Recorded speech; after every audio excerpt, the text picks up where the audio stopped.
All right, guys, here's another quick little lecture on economics, basic 12th grade economics. All right, today we're talking about supply and demand. Very simple.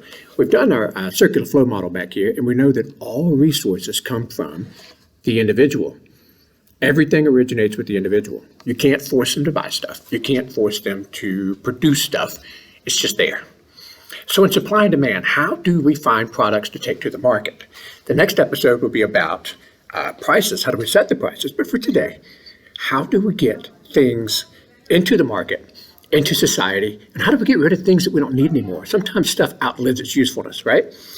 All right, so here's the deal. Producers want to make a profit. Consumers want to save their resources. So it's a battle between producers to get as much resources out of the individual as possible, and the individuals to get as much out of the producers as possible without wasting all their resources. Both groups want something left over at the end of the day. So we're going to battle this out. How much do I supply? How much do I demand? How much do I demand of what you supply? There we go. Let's look at it. You can't force people to demand something that they don't want. And you can't force people to supply something that's not profitable to supply. You can't force people to lose their livelihood. Or no, they just won't do it, no matter what the government says. So let's look at factors of demand. How do I get you to demand my product? Well, you got to price it low. The lower you price it, the more I'm going to demand it. The higher you price it, the less I'm going to demand it. Doesn't mean it's less attractive. It just means I only have so many resources. And if you're charging a lot of my resources, I run out of stuff to give you. Buyer income. How much of my income am I spending on this? If it's costing me 10% of all of my resources to get your product, I'm probably going to look around for something else, like insurance. Insurance is a very hot political topic right now. Excuse me. So how do we get people to buy more insurance? Well, you're going to have to lower the price. Because if you don't lower the price, they're not going to do it. And if they don't have money to begin with, even if you do lower the price, they're still not going to buy it because they don't have any money, right? But if you lower the price, will producers still want to produce it? That's coming up. Price of related goods and services. Can I get your stuff cheaper than what you're selling it for? Like say healthcare. Is it cheaper to just be sick? Is it cheaper to just weather it out? Is it cheaper to just pull my tooth and to go to a dentist? Oh, yeah. Yeah, I mean, like young people don't buy insurance because they can be sick for 2 weeks and still make it through work. They can be wiped out, they can be injured, they can make it through. Old people buy more insurance because they can't weather the damage that it does to their body as well as the young people can. So I mean, it just makes sense that some people want it and some people don't. Let's look at buying houses versus Section 8 vouchers. The price of related goods. Why should I buy a house in your neighborhood if the government's going to provide me a house for half the price over here? Why should I invest in this if you're just going to give it to me for free over here? Save my resources, get an acceptable alternative. Anything the government provides for you is going to ruin the market for that product, because why would I pay for it if somebody else is going to give it to me? Consumer taste. Do we want it to begin with? Is it something that's cool? Is it outdated? Is it a necessity? Do we want this thing to begin with? And if consumer taste change, like let's say you're spending your car is burning lots of gas, you are destroying the environment, your carbon footprint is blah, blah, blah, and your taste change, well, you'll buy a more expensive green product. Hey, I'm recording. I know. Be done in a minute. I'm at work. Teachers. And you'll change your taste and you'll buy something different. Or if you don't care, you'll buy the cheaper petroleum-based product, save lots of resources, but then people will, and if your taste change, if I can change what you think about it, I can change how much you demand my product or how little you'll demand someone else's product. Expectations of future supply. Why we got a toilet paper right now? Because we're afraid we're going to run out in the future. Why?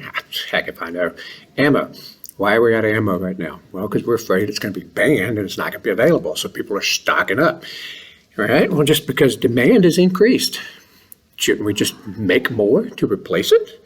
Right? Shouldn't we just make more housing? Shouldn't we just make more insurance? Just make more toilet paper and ammo? Well, let's go to factors of supply. What does it take to make people actually supply the goods that we want? Number one is the price of materials, price of production. How much does it cost for electricity? How much does the labor cost? How much are the taxes on the stuff? How much does transportation cost? What are the startup costs?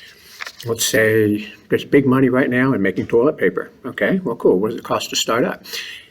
It's lumber, trees, land, transportation cost, labor cost, a factory to grind it up and mulch it and make the paper.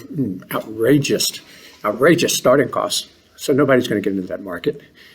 You're just going to have to wait for it to catch up for your toilet paper, right? Number of suppliers. This is what I was just talking about with the startup cost. Sometimes demand goes high and labor is very expensive. Let's say there's a run on the market of cars. Something happens, we buy a lot more cars. Well, the demand for car washes will go up. Car washes are cheap. Throw those babies up everywhere. The more suppliers we have, the cheaper it gets. The more people want them. The cheaper it gets, the more people want them. But you run into a point where if the supply gets too big, the price drops so low that nobody wants to supply anymore. There's just not any money left in this. So at some point, people are going to stop supplying it because it's not profitable. And when people stop supplying it and the supply starts to drop, the prices will climb back up. And at some point, we'll demand more than people are supplying. Then there's going to be a profit. So people will start supplying it again. And it's going to level itself out. We call this the equilibrium price.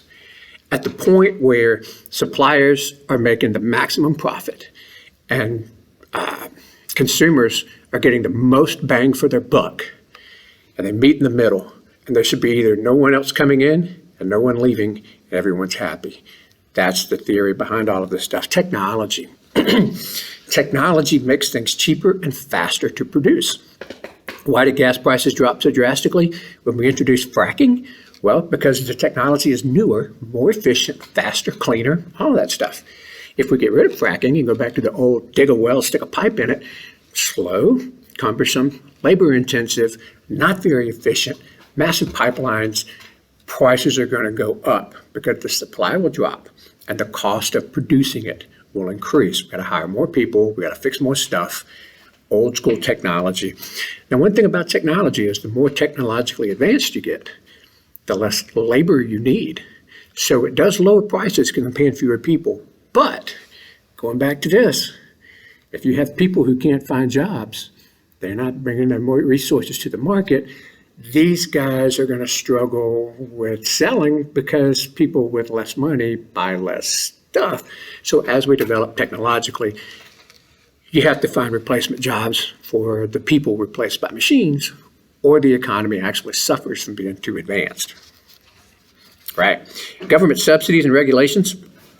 How long does it take to get a permit? How long does it take to start the stuff up? What's the taxes? How long does it take to get an inspection? How long does it take to get re-inspected? Meanwhile, how are you paying your bills while you're waiting on these government regulations and inspections? See what I'm saying? So if we have a shortage of toilet paper, it's not like we're just going to run out and make some more, because we have to wait for all these processes to happen. Meanwhile, the people are demanding and demanding, and the prices are going higher and higher and higher. And then all of a sudden, all these people will come rushing into the market because look at all the money to be made by this huge high demand for expensive toilet paper. And then the new producers will come rushing in and just the prices will drop out as supply peaks. And when that happens, a lot of these producers are going to leave the market again, and the prices will go back up. And it's just a teeter-totter. It's a seesaw if you're from the South. You know what I'm talking about? Finally available labor. Are there anybody who can actually do this? Let's go back to the healthcare thing. So you've got insurance now. Woo-hoo! Does that mean we have more doctors? Does that mean we have more hospitals? Does that mean we have more beds? Does that mean we have more time to do surgeries? Does that mean we have more? No, it doesn't. You still don't have enough doctors to see everybody if they show up. So what you just did was increase waiting lines. And you know how we get around waiting lines and stuff in a capitalist society? We raise the prices to see if you really want to get in. So you want to go to college and you want to go to cheaper. Well, you know what that means? If you want smaller classes, we have to hire more people. If we hire more people, you know what that means? More expensive. So even if you're willing to pay more for your college, we'll hire more professors if they're available. You can't just grab Joe off the street and make him a college professor. So supply and demand. It's a long-term process, right? It revolves a lot about the individual. Are they willing to pay? Can you produce it for what they're willing to pay? I'm trying to point to my little circle back here. You guys remember from the other video? Yeah. Next thing we're going to do is just look at prices. When I bring something to the market, can we demand lower prices? Here's yeah, I'm going to steal the punchline here, but no, we can't demand lower prices. You can demand them all you want. Doesn't mean you're going to get them. So anyway, just want to throw this out there because we have a lot of conversations coming up in government. Government's going to save us from this and save us from that and make that free. No, you're not. Anyway, hope you guys enjoyed it.